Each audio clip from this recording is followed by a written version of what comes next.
আসসালামু আলাইকুম। আজি মই আপোনালোকক এটা নাটক দেখাম।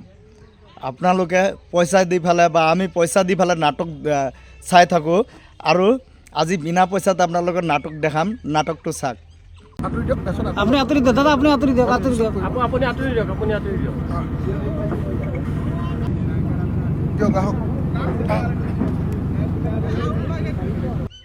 চাওক, এইটো এটা নাটক। নাটকৰ এটা সীমা থাকে।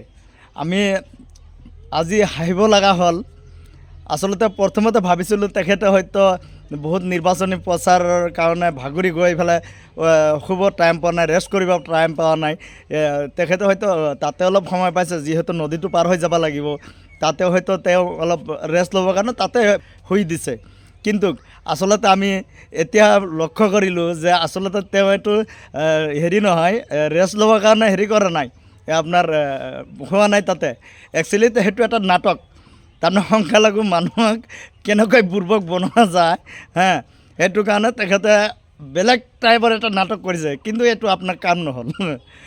ৰাইজে বুজি পায়, গতিকে এইগিলা নাটকত কাম নহ'ব। আজিকালি সংখ্যালঘু মানুহ বহুত জ্ঞানী হৈছে, শিক্ষিত হৈছে, চবে বুজি পায়। আপোনাৰ বাঁহী দলগাঁও সমষ্টিত নাবাজে, গতিকে আপুনি বেলেগত বজাবৰ কাৰণে চেষ্টা কৰক। সংখ্যালঘু ৰাইজৰ মাজত সংখ্যালঘু লিডাৰ, সংখ্যালঘু নেতা আছে নহয়।